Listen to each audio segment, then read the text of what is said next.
o te manatu.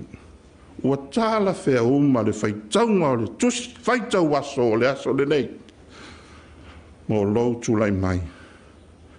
Le whiliwhilina ma le whaonga ina o oe. O le tō whinga mai le tua. It's a calling. It's a calling from God. Ia e loto tele e pei o ruta. Ia e whaamaoni ma ia e loto mau. Loto mau i le mea moni. Loto mau i le ami o tonu. Whaamaoni i loto whinga. Be loyal to God only, to the law of the land, and be committed to justice for all people. Ia e alofa e pei o ruta. Ia e loto maulalo. Ia alofa i lo watuanu. Ai maise ona tangata anu. Ma ia manuia tele lo tūlai mai.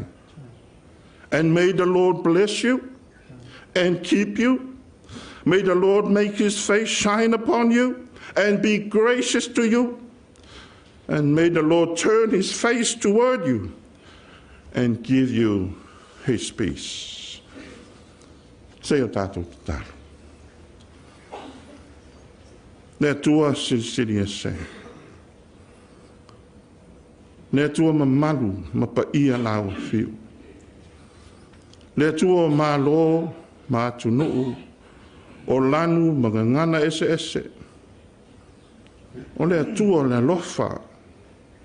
Lea tua o le whaamaoni. O Samoa e whaavai lau fio.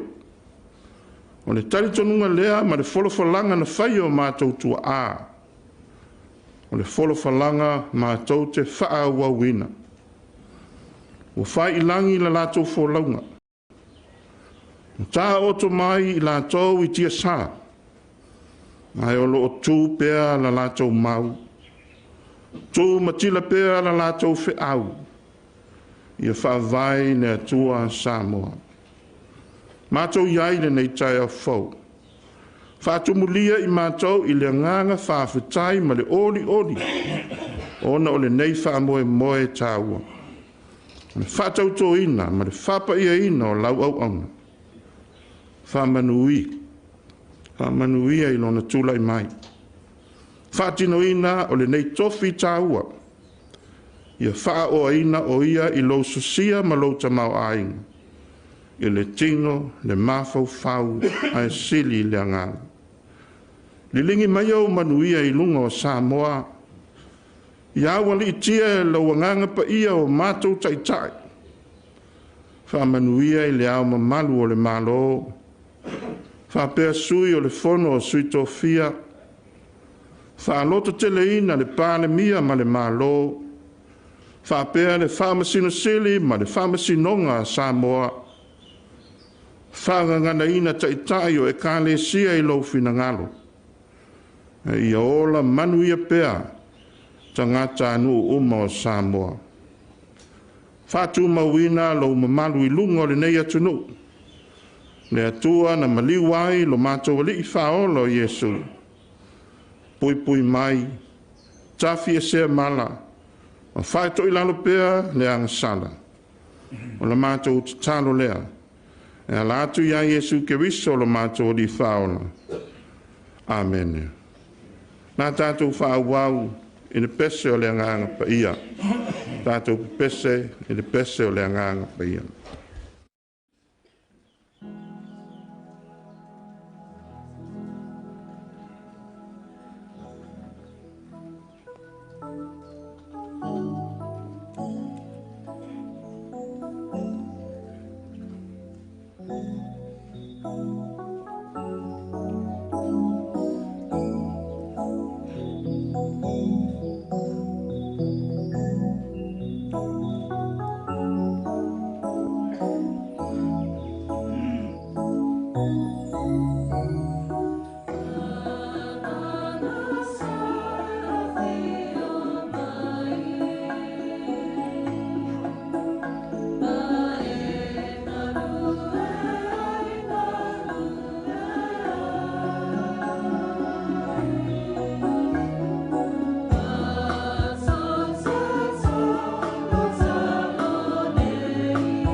Ua whafonga malie le no wha li o le lo futunoa.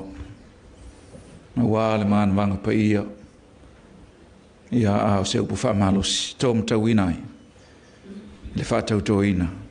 A le fionga le tamai tai Loia City. Stai mi o atu sa mātou wha mtalanga wha aftai tele. E lau sunga i le. E whomai sunga i le wha whenga ina. Ia mo le taita inga le Sauniga. E le nei tai au. Ina ia tusai ma le mata upu fast food tasi o le whawai o le Malo tuto tasi o Samoa. O te tāpai lau fionga i tamai tai Loia Sili. Lau fionga Mauga Precious Chang. Ina ia fio mai luma nei. Mo le whaatinoina o lau tautonga. I luma o lana fionga i le amo Malo o le Malo. Fio mai lau fionga.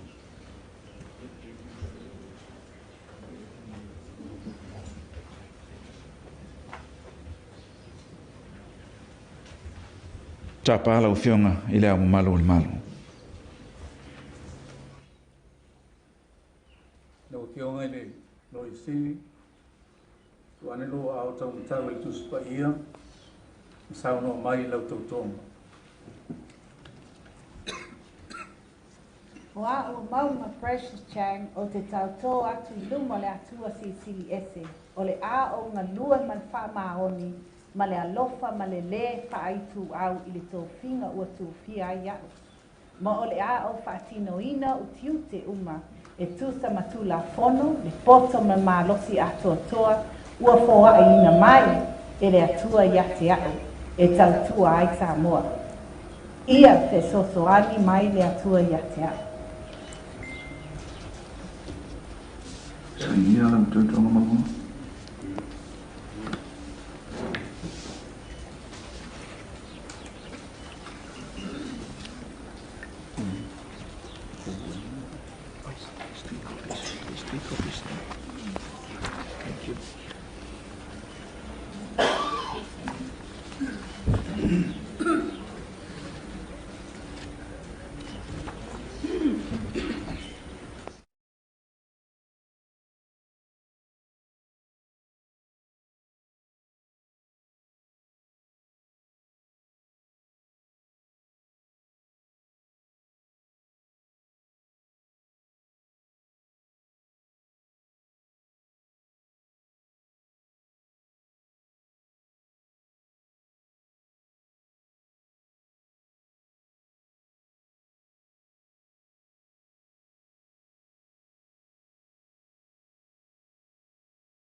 Le ua mai a whaatautoina I fionga I tamai tai Loia Sili.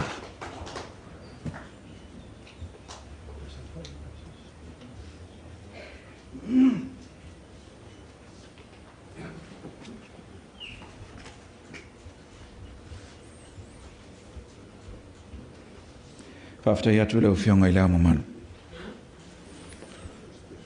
O le tātou pese o le aso ai, whala e au I nei tai au, ma te o ma Iesu, I aso umalawa. Ona utapai lea pia mai el pese, ne fionga I te tai o le Malo, mola na saunoa.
Manatu o lea o lea te sueia fui sina o tua uta oto le so.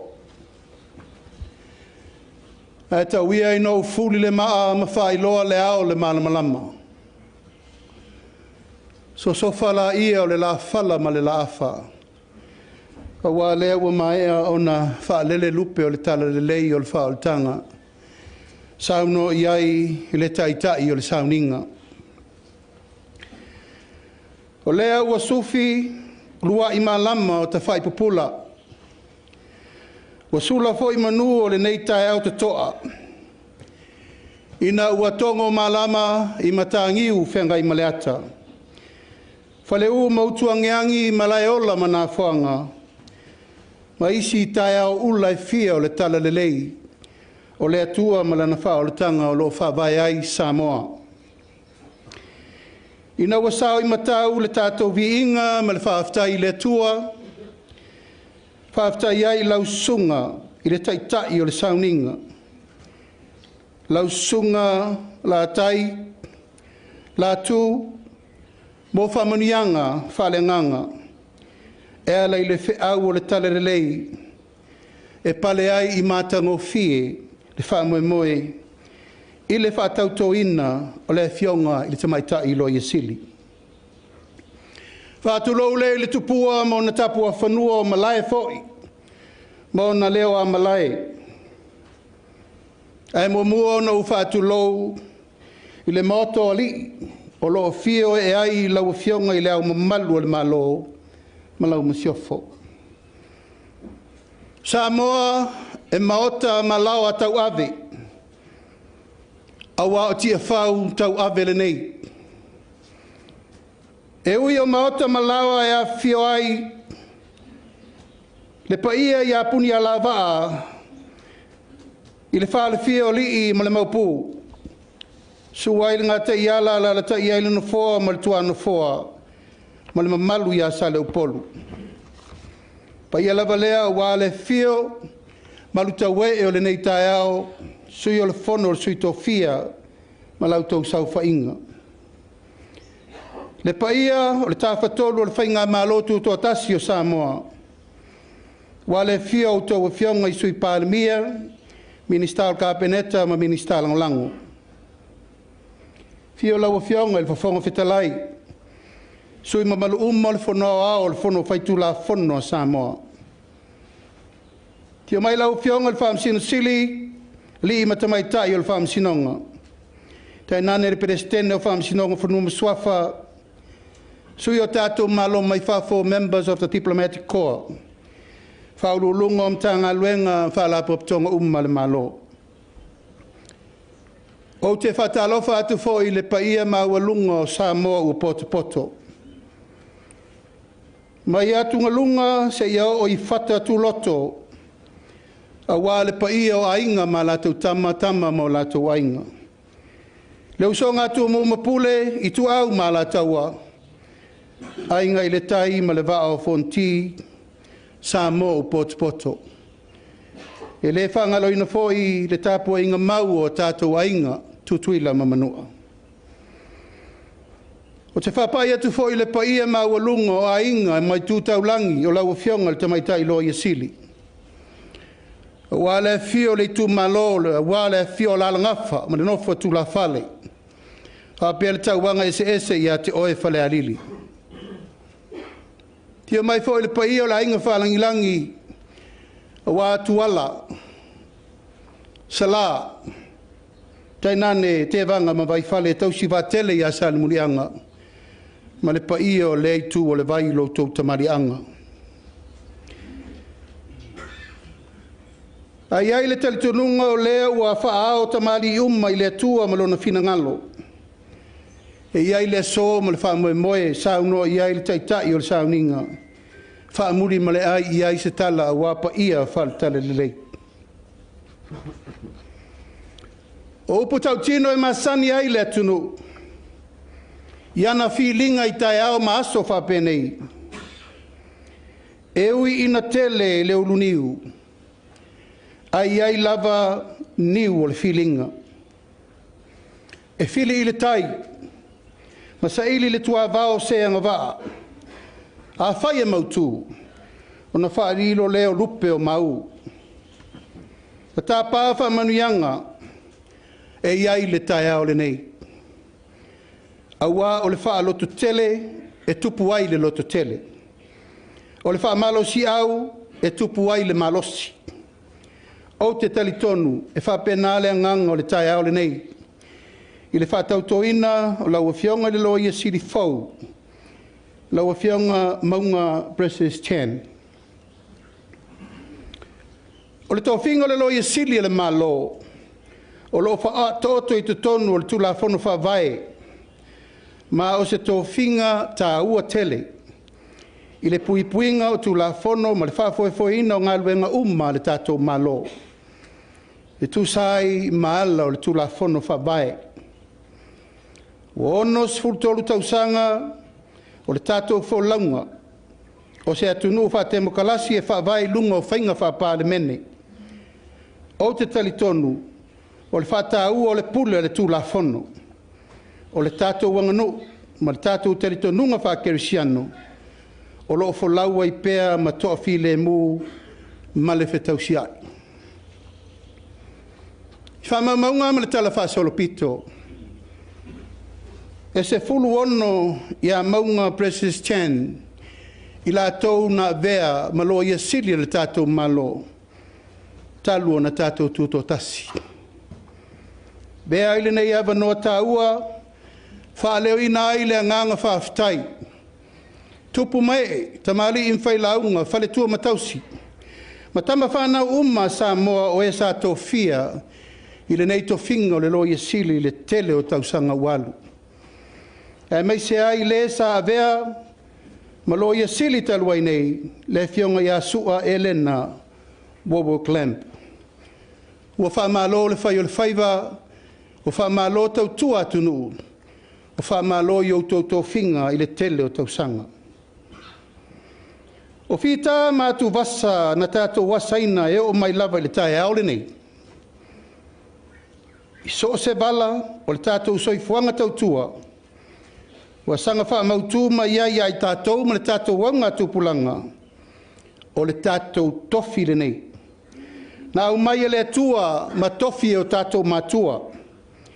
Ina ia tapena ina fo I le awala, o le poto, ma le atamai, o tā leni, ma puna oa ua tātou tua iai, a wale whaafoefoe ina o le sāfo lau o Samoa. Ma le puipuinga o tātou tofi ina ia maua pea a tātou mesina. Lea, mamoli atuai le nganga whaafitai, ma le nganga wha malo I la ua fionga maunga, o na ua si ilo ua ao e te tau aveina le tōwhinga o le Loia Sili, mo le nei tolu tausanga. O te talitonu, ua e tā pena. Ma ua iai, ma ua lava tā oso le whaafoeina o le ofisa o le Loia Sili. Whautua ina le malo I mata upu wha le tūla whono. Tau la mua I le tusia o tūla whono, a to ai ma le psosoani I vaenga ese. E au na ai le malo I mata upu wha le tūla whono. O le wha loto tele I a te au nei ma le malo, ia sanga I ane ai o le tai. Ia whaatumu pea oi lona malamalama, ma lona while mu, o mana ngā o le ngā luenga, la tātou sanga I atu iai. Aua nei tu ua le whautua. O le manu lautia le tātou whainga malo le paia inga le nei. Le tātou o mai sa ili le amiotonu. Nau I le alofa. Ma tātou sa ili le file mu o Samoa I le loto mawalalu. E mo mia le malo le whautuanga I mata upu wha le tūla whono. Ia malu, ma ia mapo. La lato ua navalea. O lato whaiva ia manu, ma manu whaatasi ai manuia o Samoa, ma o na tangata. O whewho tua I mai ai, ma fua mai ai, ma amata mea ai tai o le tātou malo. O lea si la fia le leia le kapeneta, lu I tau o lo whea ngai nei ma le tātou ofisa, o le Loia Sili ono le uti o Loia. Ma vea ai mafuanga, te toe to loi mai tua o isi o ngā luenga ma fautuanga whaatalitali. Ono le lava o le au whai ngā luenga. Wa ta oto nei le whaiunga le kāpeneta, ina ia toi ilo to toa whainga whaavae. E toi whaafoi mai ai Loia le Malo. O lo ngā lulua i mata ngā luenga whaala popotonga le Malo i to tonu o le ofisa o le Loia Sili. A mautu le ano whale o le ofisa o le Loia Sili. O te talitonu, o le a vave ma lautele le au nanga whātu la whono. E ma whai ai o na tuuina atu i mata ngā luenga whaala popotonga le Malo. Le au nanga e tala whenga iai. Maunga, e le malu pea aso uma. O aso so wā, ma aso e tālili ai le matangi le moe. O le whautuanga, a whai e lutia le tai ma tālili inga, o le asulu, aua nei ta whea le maeni, pe ngape le taulai taita inga. Ia mau pea le tō vai, ma tepa i le tō o matanga i le ata, a wā le wha malo si au le nai le tai au le nei, sau noa iai le taitai o le Sauniga. O le fionga le atua aua e tātou te atua tu vale. Wha atua i le atua, a wā na te le tu la fo ina i tātou. O le mātou te talo, ia manuia lo tu lai mai e ngā rurue whātasi ma le tātou whainga malo. Ina iai le mau, o le poto, ma tupu tele, hai lo whātuatua e a vea ai ngā luenga ma whe au o le a tātou whenga iai. Ma ia maua le leilo loto tele ina ia taula i le atua le ngā luenga. Lea ua sau noa le taitai o le Sauniga. Tā le whiunga le tusi whaitau aso o le so. E a matatu i le so, le a sui lo suafa e a ruta. Ia manuia le tāpo inga, lau a whiunga i le au mamalu o le Malo, ma lau masiofo. Au tau a whiunga sui o le fono sui tofia, wha pere tā whatoru o le whainga Malo tūtua tasi o Samoa. Tai nane le tāpo inga Samoa o poto. Ia manuia lo tūlei mai, lau a whiunga, ruta, maunga, precious Chang. I may say Samoa o poto. I take this opportunity to congratulate Madam Attorney General Mauga Precious Chang on taking her oath before the Lord this morning. The opportunity to serve your country as Attorney General is indeed a significant milestone. The position of the Attorney General serves with guidance and the rule of law. Your legal advice to government is pivotal because it ensures that the law is interpreted and applied correctly. This is an important requisite to upholding the law and the rule of law, safeguarding constitutional rights, and ensure that justice is administered fairly, impartially across all sectors of our country. As a representative of the state in legal matters, the Attorney General plays a crucial role in protecting public interest and in promoting legal reforms and development. Your work contributes immensely to maintain public trust in government institution and process, which is vital to the stability and integrity of the states.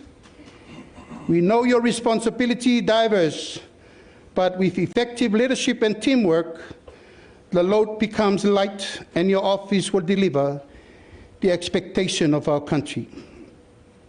Cabinet and the whole government values your advice in legal matters. As guardians of the public office, it is esteemed duty to exercise care, fairness and integrity in the way to conduct services and delivery. It is our responsibility to respond to the needs of our people in accordance with the law, policy and the government. Last but not the least, I wish to acknowledge all the former Attorney Generals that have served Samoa for the last 63 years, especially Whiunga Sua Elena Wawoklamp, whawhetai lo tautua Malo, mo lo tautua tunuu mo Samoa. Above all, it is our fervent commitment to serve Samoa with true humility and with love. May the Lord bless you and keep you, and may his face shine on you and gracious to you. Soifua mai manuia.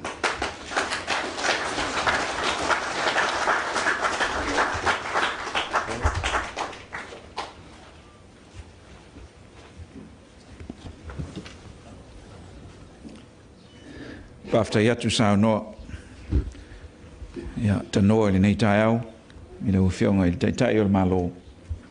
Ia utol mtu palpala.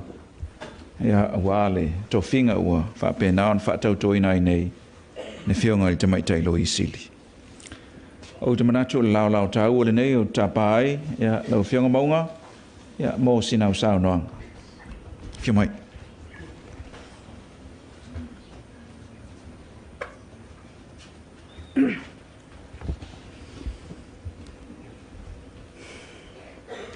Susu lau sunga le whaawhiangainga. A fio lau a fionga le au ma Malo and Malo ma lau masiofo. A fio sui o fono sui tō fia mo lātou whaletua. A fio lau a fionga le li I palmia ma Malo kapeneta. Ai maise le Malo sui o palmene o Samoa. A fio lau a fionga fofonga fetalai.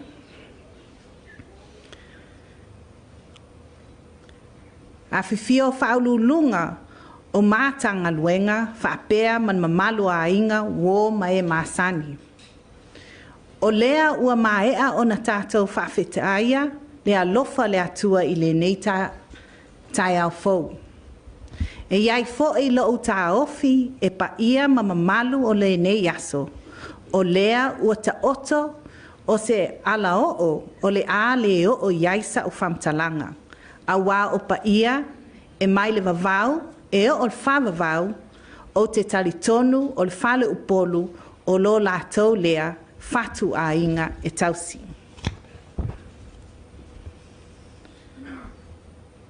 Laua fionga le ao, ma Malo and Malo tuto o tasi. Ua whao Sofia le moe ngaluanga o langona I le neia I tu aso. Ona ua atoa li o masina I lo tā ua wala awina. O lea ua tu lai mai laua fionga e whaatau tō lo nei tangata whaatau waa I le nei tō whinga. E pei ona awai mai fo'i laua fionga li tu waso na whaaiufu whaaulu fale ai lo vai I le ngaluenga whaaloia. O se I tu waso e langona le fia. Ona lea ua tātou e whailo ai fo'i I o ngafa I le alofa ma le anga leo le atua e ala I le tautua ia Samoa.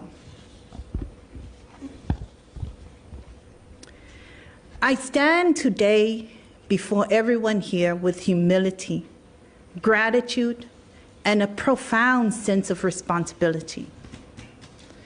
To be entrusted with the Office of Attorney General Samoa is not merely an appointment to a position. It is a solemn calling to serve the people of our nation with integrity and courage. I wish to express my sincere appreciation to the Honorable Prime Minister and Cabinet for the faith placed in me to assume this role. That trust I do not take lightly. It is the trust that I carry with respect and a clear understanding of the weight of responsibility that you have now entrusted upon my shoulders.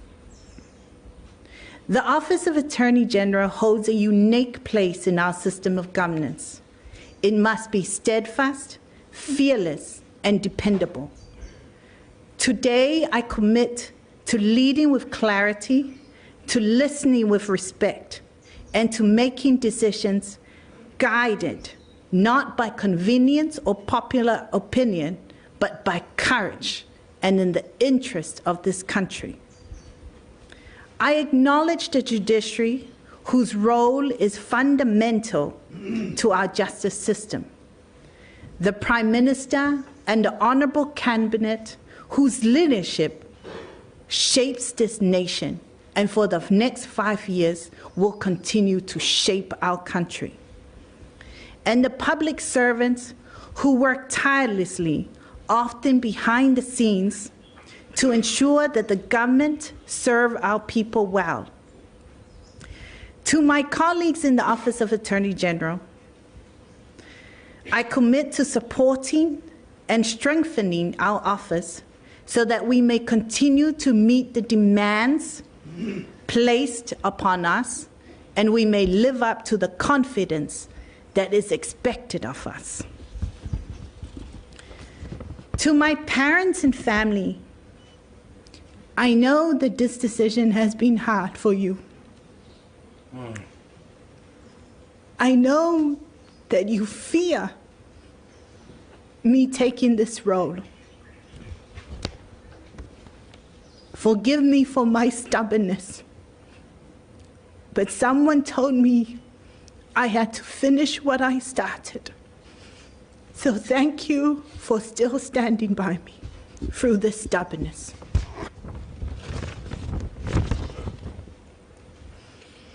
I have taken this oath today, and I do so with the clear purpose to serve Samoa with integrity and to honor the trust that everyone here has placed in me. It is a humbling experience to be standing here with so many of you having this much faith in me. I promise you that in the next 3 years, I will try to live up to that faith. To the people who have shaped my career, the Honorable K.C. John Pike, remembered with deep gratitude and respect, previous Solicitor General of New Zealand. Kieran and Aaron, KCs who have been friends and guide and mentors throughout my career. Ming and Brenda, who one was my Attorney General, my first Attorney General to serve Samoa. The second was the last Attorney General for me to serve for Samoa. Each of you has left an enduring mark on my journey, and I carry your lessons with me always. I only hope that I can be half the Attorney General you both were. Soifua, mamaia manuia.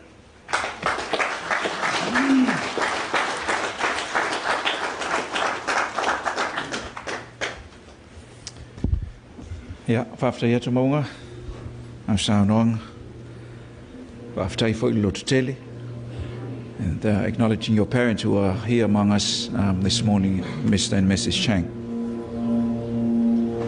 Au te tāpāma whālalo, lau sunga i le taitai o Sauniga, ia mō te talo e whamanuia ai, e ma whai ua i tātou Sauniga. Ia ona Faauuga atu lea o sa mātou tala, whālalo.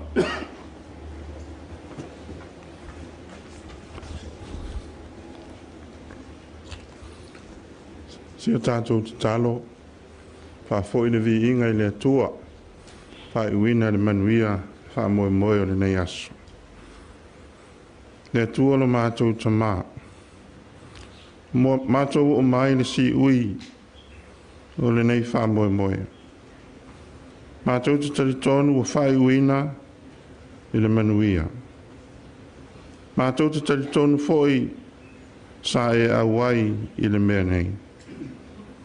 Mātou te talo, ina ia tai pēr la ua whio, whātonu whalau pēr la ua whio i lau au auna, whāpēr i mātou umanei, tai o lau Malo. Manuia Samoa, manuia le whōlaunga si o mātou atu nou, tau a mata o le nei tau sang. A le manuia, ma le while mua la ua whio le atua le tamā. Ne alofa Sili Yesu Keriso lo mātou alii ma le whaola. Ine ma le mawhatanga whai pēr ma la ua whio nganga pa iai. Tu mau mai lea i o mātou lunga, ma lunga lau whanau le lalolangi atoa. nei se yo le whaavavau lava. Amen. O matoka moe mo e whaala o le la langine e a ure pe ama se yeso atsuno e oli te me ai maso.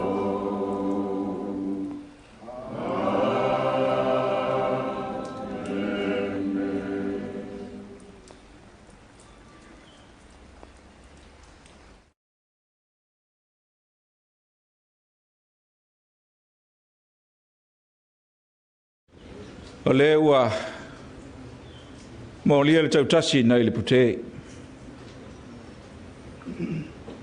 Ua mia foi le atunaunga. Ua alpa ia maulunga. Ua mapoepoea mau maulunga i le maoto li nei. So i foi tau i le tini le nei tae au fou. Ua le Sauniga Loia whaal Malo. Lea ua maea mo le whaatautoina o le fionga le tamaitai Loia Sili. Fo i leo le vi inga i le tua. Ua ia e ou le nei asu. E ui ina whaamamalu mai ti munga ma le lolo wā. A ua mai ai le tua le nei lao lao mātango fie. Ia a wā le nei asu mo le whaamoe moe o siu tātua tunu ma le Malo. Mātu manatu lea. Ia. Whailo mātu leo whaatau wā. Fai mawhonganga o le fionga i le amu malu o le Malo. I le afio atu o fionga le sui o le fono, sui to fia. Fio atu le fionga le palmia, ma le whongfutalai, ma siofo e whaipea foi. Ia le loa lo tātou Malo i lo na tāwhtolu.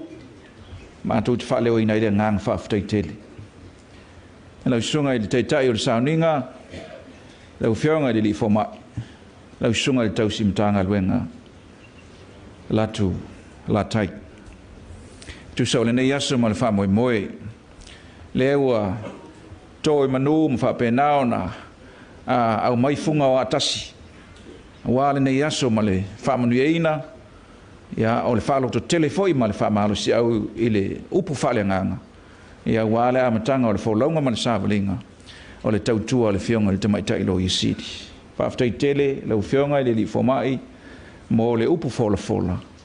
Ia a o whaamanianga ma talonga ina ia manuia le amutanga o le tau awe mea ina o le tofinga o le tamaitai Loia Sili. O le tatalo a le fionga i le amu malu o le Malo ia e maise o le tātou Malo tuto tasi ia whapena o na utu mai pē i le langi i le tofa a e maise o le whautanga a e maise o le tautuaina o le fioanga o alosina ia e whapea fo i salva lasi ma whal tolu muna vaina le lepa ia e asa mo ia e le utuina o le ipuvai o le tala le lei.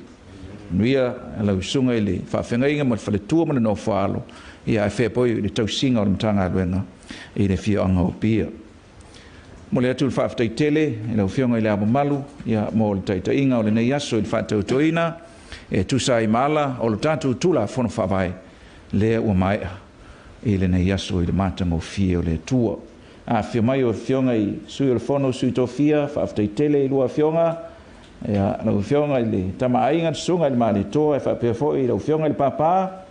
Ia whaafitai tele a fia mai mitala mai au. Ia lau fionga i le whangfutalai, ia whaafitai tele, mai se foi o le a fia mai o le pai o le palmene o tātou mafuta. Whaafitai tele le anga le lei, ia tali wala au ma le whaatala o atu le fionga i le palmia, se i o tau a fia mai tātou mafuta. Fionga i sui palmia ma kāpeneta, ia e whaapea foi min stalango lango, pa i o le au whainga aruenga tofia le tua, whaafitai tele lo tau whaamalolo mai, ia ua mawalunga i le nei aso. Pa ia o Samoa, ia ua o tātou mafuta, pa ia i ainga e fia o le fionga i tamaitai Loia Sili ua tātou mafuta, ia te oe la langafa ma la lalo nofo, ia ai mai se foi lau lau fionga ile talawenga ia ai mai se foi le paia o lo ainga ma le fionga ma tau faafta yatu le fio mai matala mai au o maulunga ile nei yasu ia o le matou talo fa munia mai le tua ia e toenga o le nei yasu ma le amatanga o ta ngaluenga o le nei masina ia o li te pele tua lau fionga lo i Sili o to manu le nei yasu fa pe na so matou langona manuia lo tula mai ia wale tau veina o le ofiso lo i Sili o le Faauuga ia o te le wa tamsanga mai le fionga de o ainga talawenga ia manatu o lo lao le nei ai le Faauuga ma ta ape ta tu Sauniga ia tu le mai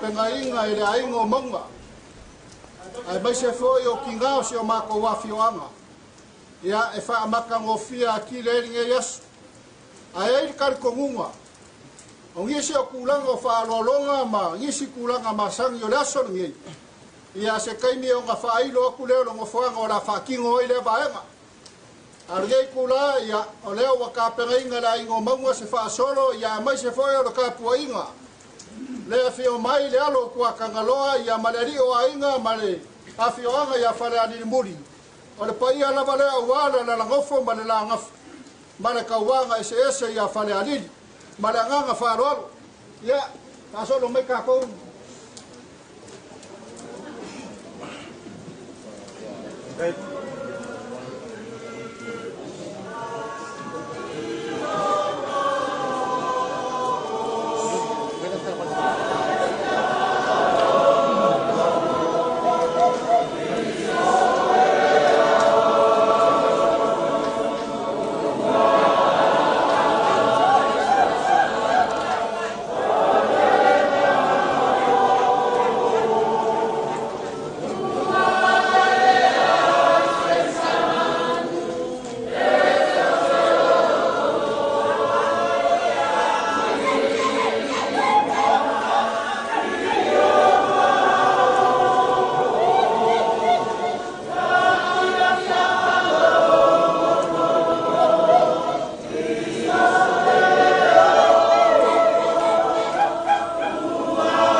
Tanoa, ia, mai se foi o fautanga, talawenga, e oe o le liu ainga.